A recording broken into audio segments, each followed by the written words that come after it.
মার্কিন প্রেসিডেন্ট হিসেবে শপথ নিয়ে একের পর এক নির্বাহী আদেশে সই করেন ডোনাল্ড ট্রাম্প। বাতিল করেন পুরানো অনেক আইন। অভিবাসন থেকে পরিবেশ, সরকারি নিয়োগ থেকে নাগরিকত্ব, অভ্যন্তরীণ ও আন্তর্জাতিক অনেক গুরুত্বপূর্ণ ইস্যুতে নির্দেশনা জারির মাধ্যমে ওলটপালট করেছেন অনেক কিছুই। পরে সংবাদ সম্মেলনেও নতুন প্রেসিডেন্ট খোলামেলা কথা বলেন বিভিন্ন বিষয়ে। মঙ্গলবার হোয়াইট হাউসে প্রেসিডেন্ট ট্রাম্প জানান, ইউক্রেন যুদ্ধ ইস্যুতে জেলেনস্কির সঙ্গে আলোচনা চলছে। এ বিষয়ে পুতিনের সঙ্গে কথা হবে বলেও উল্লেখ করেন ট্রাম্প। একই সঙ্গে যুদ্ধ বন্ধে সমঝোতায় না এলে রাশিয়ার ওপর যুক্তরাষ্ট্র নিষেধাজ্ঞা দিতে পারে বলে হুঁশিয়ারি উচ্চারণ করেন তিনি।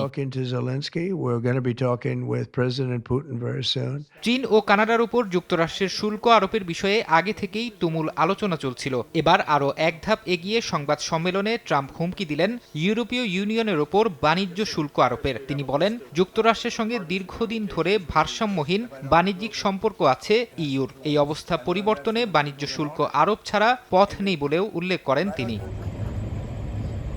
অবৈধ অভিবাসীদের বিষয়ে কঠোর পদক্ষেপ নেবেন তা আগেই জানিয়েছিলেন ট্রাম্প। এবার দীর্ঘদিনের মার্কিন নীতি ভেঙে অবৈধ অভিবাসীদের ধরতে দেশটির শিক্ষা প্রতিষ্ঠান ও গির্জায় অভিযান চালানোর অনুমতি দিলেন তিনি। এরই মধ্যে আবাসন ও শুল্ক প্রয়োগ কর্তৃপক্ষকে এ বিষয়ে পূর্ণ ক্ষমতা দিয়েছেন ট্রাম্প। এদিকে মার্কিন গণমাধ্যম ব্লুমবার্গ এক প্রতিবেদনে জানিয়েছে, ট্রাম্পের জারি করা নতুন নীতির কারণে দেশে ফিরতে হতে পারে বহু ভারতীয়কে। এরই মধ্যে প্রায় 18,000 অবৈধ ভারতীয় অভিবাসীকে শনাক্ত করা হয়েছে বলেও জানায় সংবাদ মাধ্যমটি।